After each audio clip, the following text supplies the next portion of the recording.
Nice. Okay. Hi, everybody.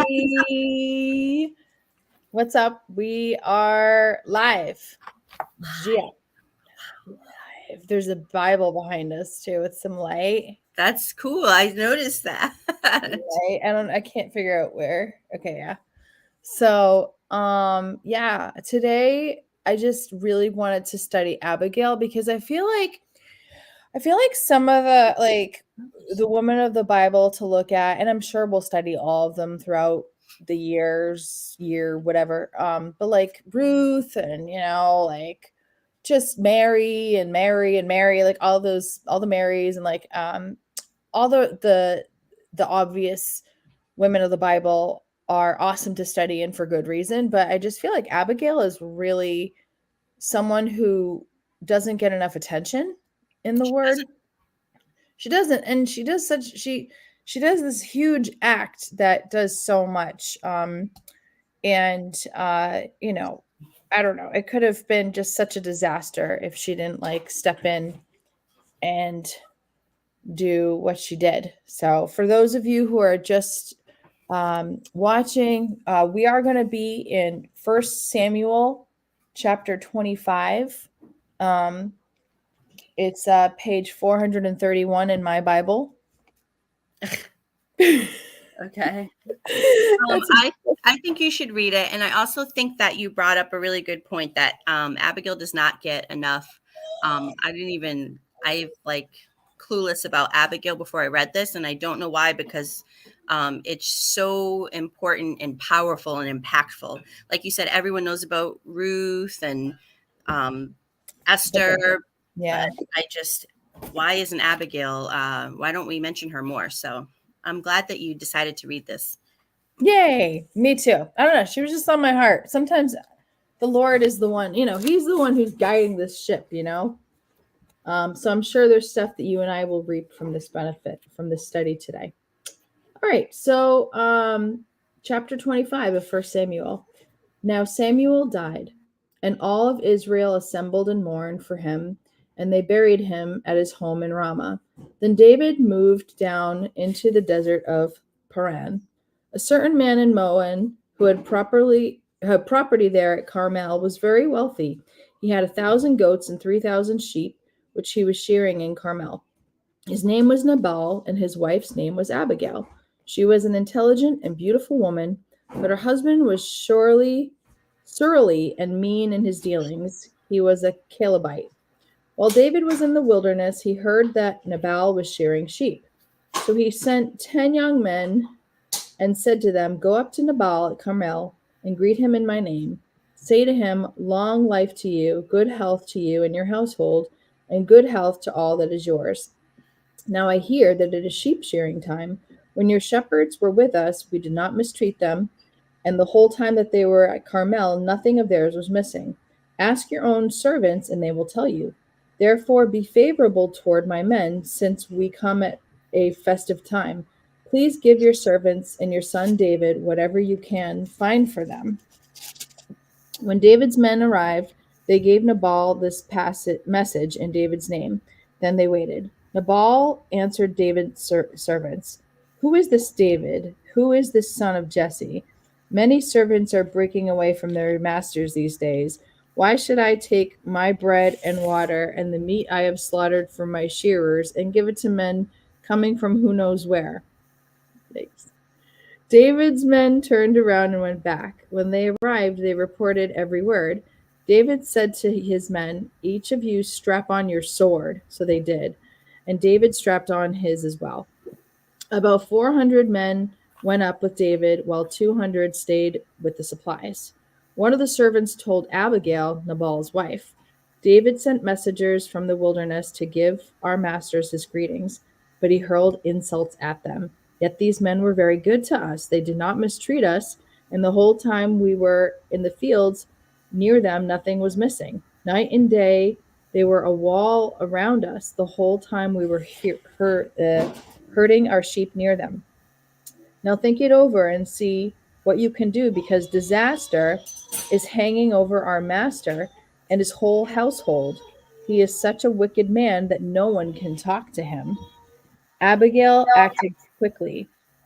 She took 200 loaves of bread, 2 skins of wine, 5 dressed sheep, 5 sheets of roasted grain, 100 cakes of raisins, and 200 cakes of pressed figs, and loaded them onto donkeys. Then she told her servants, "Go on ahead, I'll follow you." But she did not tell her husband Nabal. As she came riding her donkey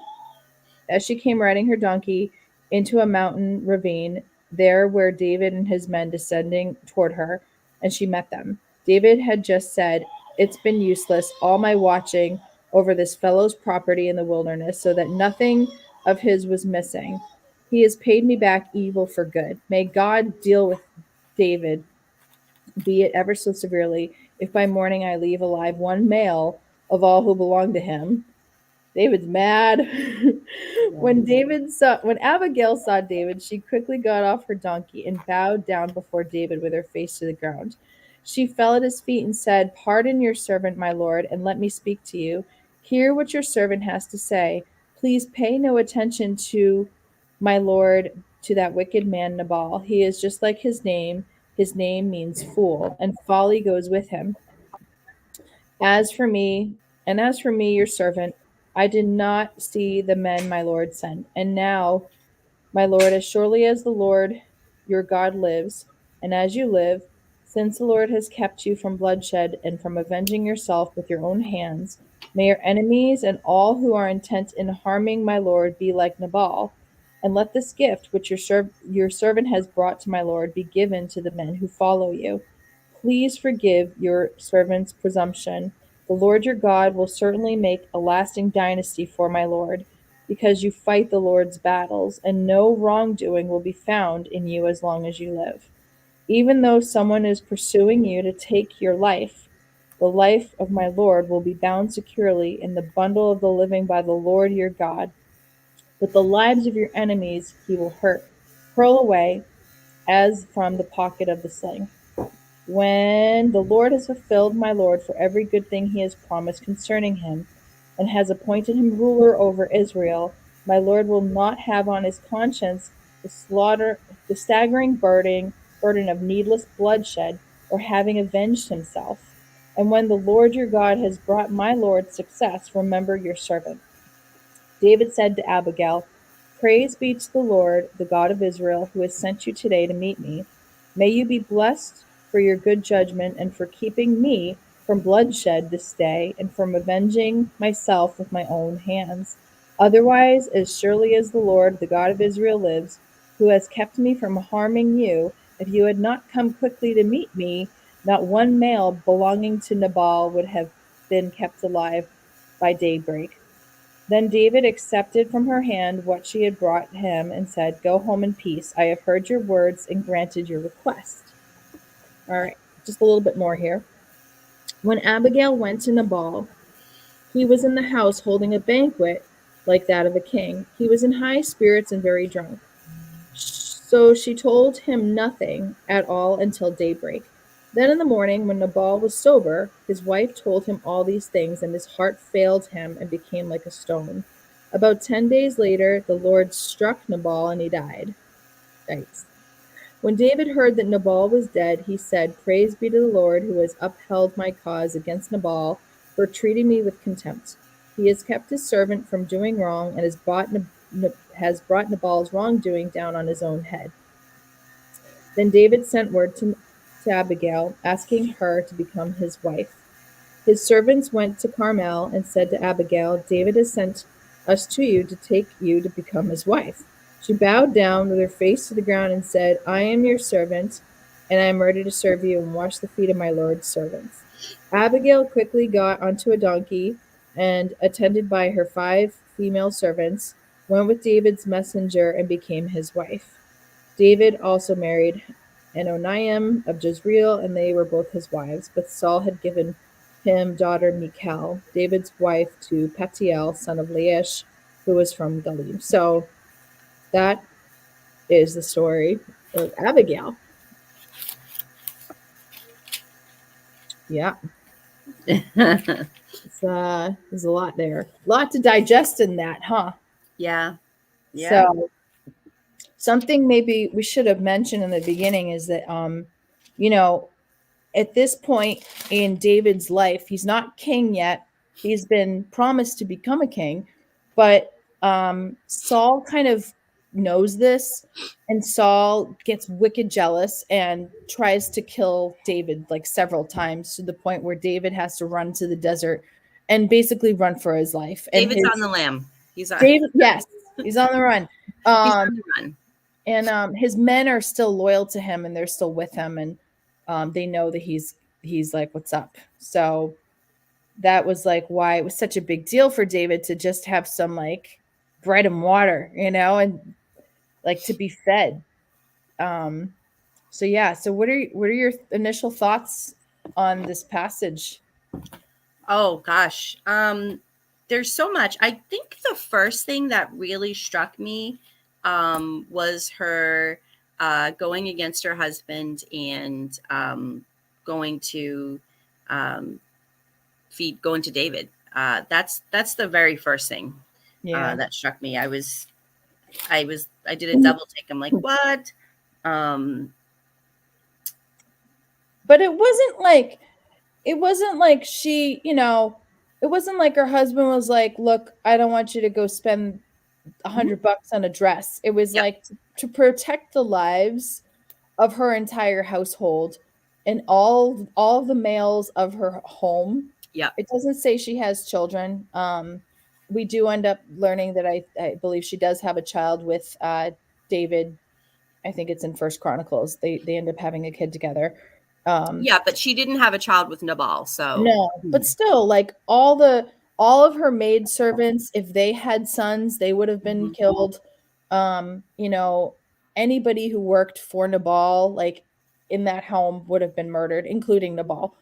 Um, and it's also like she's also like really protective over David as the future king, not Mm, having this yes, reputation of being yes, a murderous, yep, revengeful person.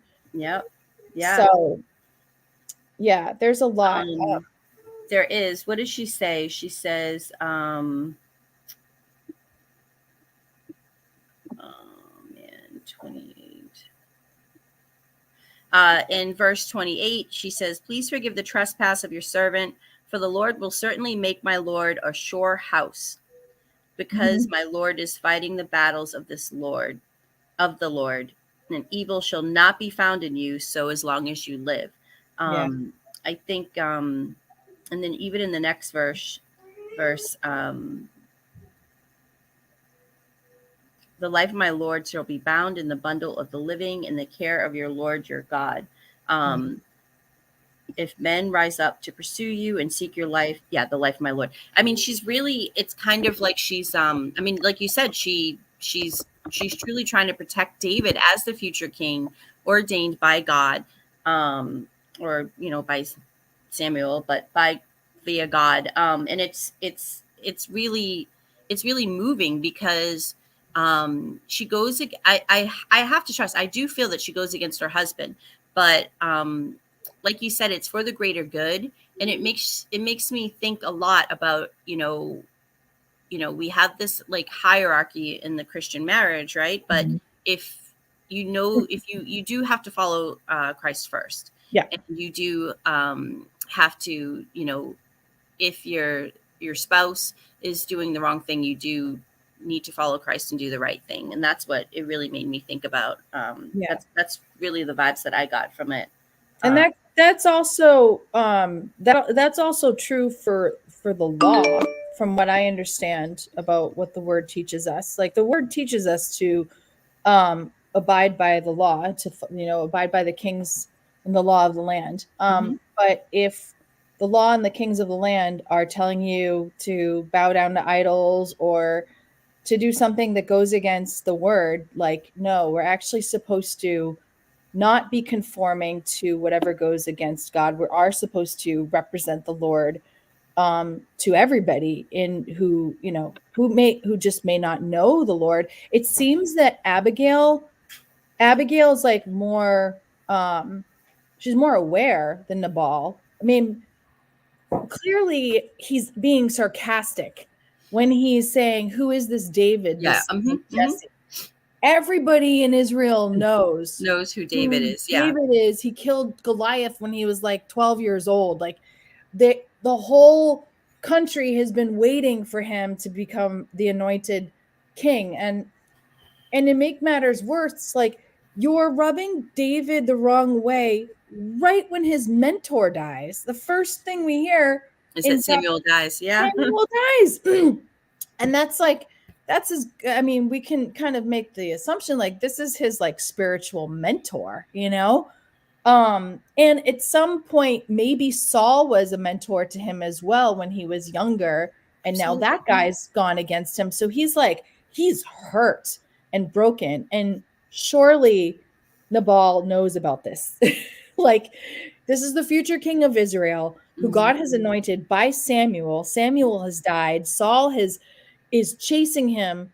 And you're going to tell him no to having some bread and some water and some meat from your when you clearly have plenty of money to provide. It's like, I mean, that's a lesson in itself. Like if you have means to help somebody, you should.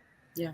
You 100% should. Mhm. Like, I mean, I know it's a rat race out there, but man, like, we have to help each other out. So yes, never submit to a man who's not submitted to Christ. Yeah, agreed, Carla.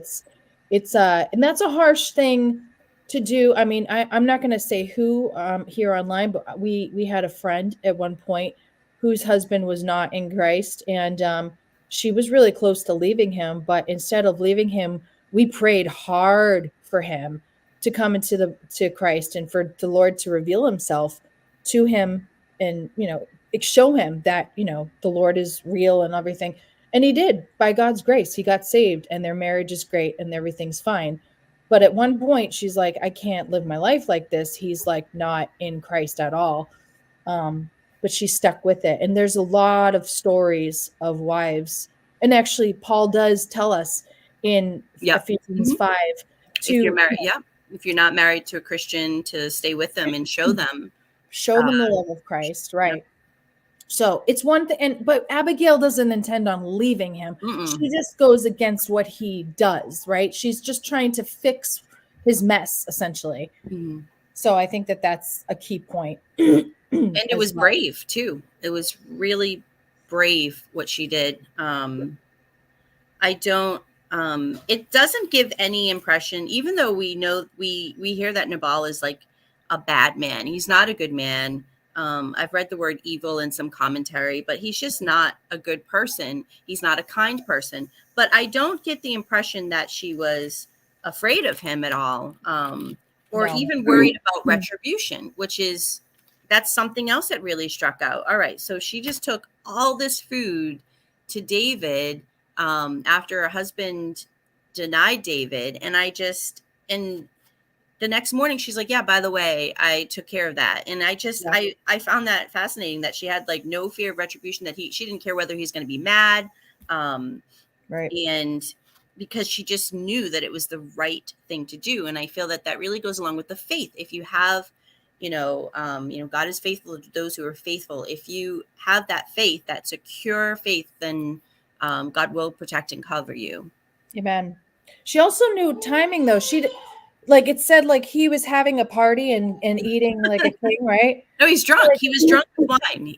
And she didn't go out and tell her husband, I just fed David and all of his men and did exactly what you didn't want to have happen. I just went and did it. She didn't tell him when he was drunk. Yep. So, ladies, Because why? Because oh, go ahead. I'm sorry to cut you off. Go ahead. no, like just something to learn from. Like if you have to do something or if you have to have a conversation with your husband, if he's had a few, wait until the Know next day. the right time. Know the right timing. Yeah. That's a big um one. but it's just her, she was intelligent. She's described as being beautiful, she's described as being intelligent, and she's a smart woman. And I think that it's important that we use our talents, that we use what talents we have. We um you know I did read some commentary that said some not nice things, and they used the word conniving, and I would never use that word, because I don't think it's conniving if you're using your wit and intelligence to get the right thing, to do the right thing, and to Right. have a result that will please God. And I think that as women, we're often described as being conniving, and I don't think that's fair or kind. I think that it is. I think that Abigail is the perfect example of. I think she really embodies woman in that we use our wit and intelligence at the right time. So she's like, I Right. came home. I'm not going to tell my husband, like you said, I'm not going to tell my husband when he's drunk. That could Mm. have, who knows? Nabal could have left drunkenly, stupidly, and went off and said, "No, I'm going to go get that stuff back," or from David. Who knows what would have happened? But Right. she used her wit and intelligence, and she waited till the right time. She waited Right. until the morning, and she's like, "This is what happened." Um, Mm. and once he sobered up, he realized that he had made, we can go into that. He made a mistake, Right. did the wrong thing, and he died. I mean, just Right. wow. Yikes. Um, Yeah, that's ay, all let have the skills. Like sweet. I think we all as women have skills, and I would never use the word conniving, but I think that we're intuitive. I think that we're intuitive, especially with our spouses, our children, um, and other people around us. And I think that it's good.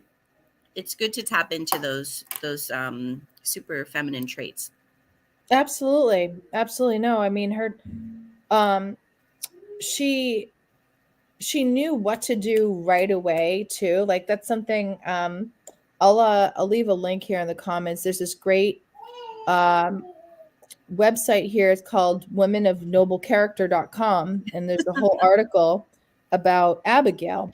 And one of the things that it mentions is her quick thinking and her quick action to make these decisions. And I feel like that's also something that we are very good at doing. There's Yes. of course there's a time and a place to become to contemplate about things and take your time on making decisions. But when it comes to this is really a life and death situation. Being a quick thinker about doing the right thing and not hesitating and just go and do the right thing immediately for the protection of your family um, is really really awesome of her to have acted on those instincts. Here's that I'm going to post that right now. It's a really great little article I read on her.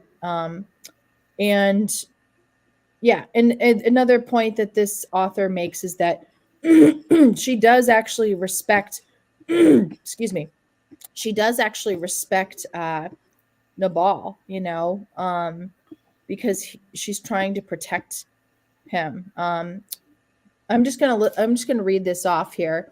It says Abigail chose to be a devoted and humble wife, even though she disagreed with her husband's foolishness.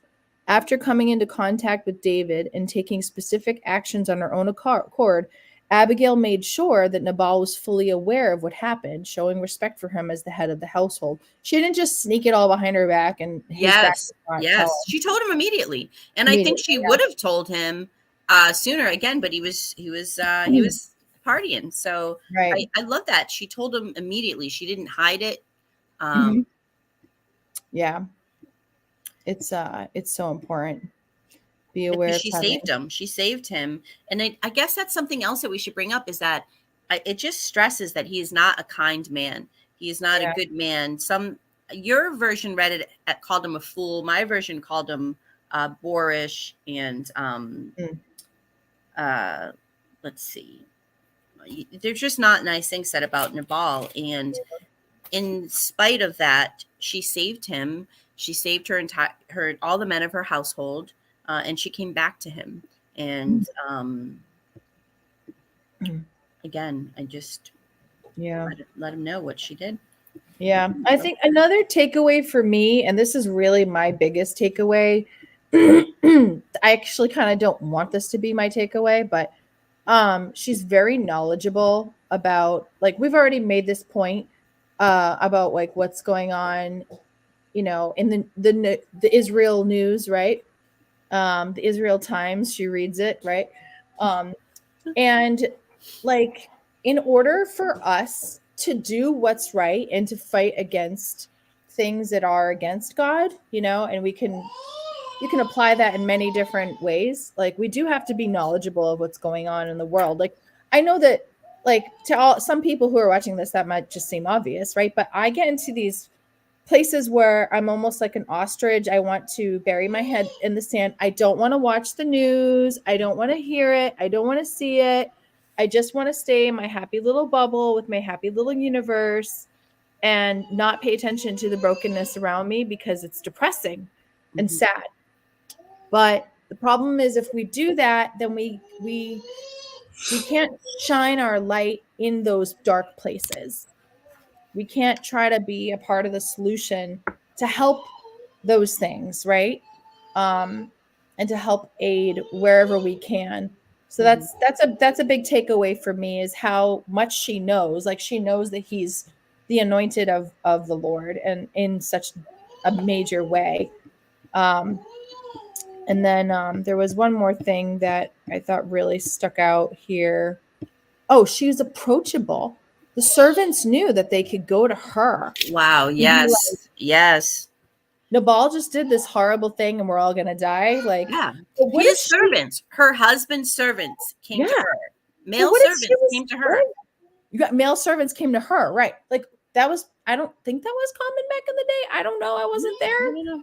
Who knows? Anyone who's watching this, we forgot to give our little caveat. We are not Bible scholars. Oh, We are just yes, we two did. girls. We're just Yes, two girls reading the Bible. we're just reading the Bible. We did forget to give that. We started so late though. Um, I don't think so because I did read some commentary that mentioned what a big deal that was, and also what a big Oh, deal it was that she where was that? It was I think the learningbible.com. Hold on. But also a big deal that she further instructed Nabal's male servants to go and they obeyed her. wow.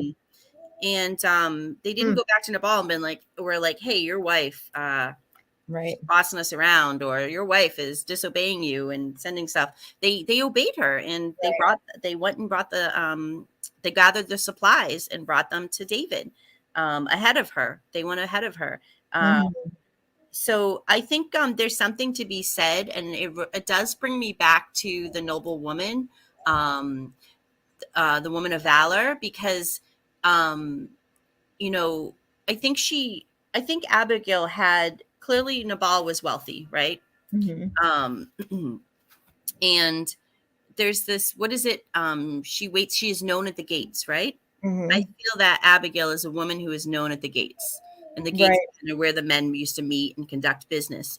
And she's well known at the gates. She waits at the gates. I feel like she's in the know. Yeah. She also has the means. She's from a high social standing, and I think those are also things that it's not terrible to attain to or to try to attain. Right. A somewhat decent social standing and a decent amount of wealth so that you can help others. It's totally off subject, but kind of bringing it, kind of tying it all together. A decent Yeah. amount of wealth to be able to help others. And again, we don't have to be, like you said, we can always give more, give out. Right. Um, I think she's also, I'm just realizing this now. I mean, again, this is just a speculation, but I think she's also very aware of the word of God, of what they had at the time. At this time they would have known about, about Jacob, and about his brother. Why am I drawing a blank on Jacob's twin brother? Esau, Esau, Esau, Esau. Yeah. Esau.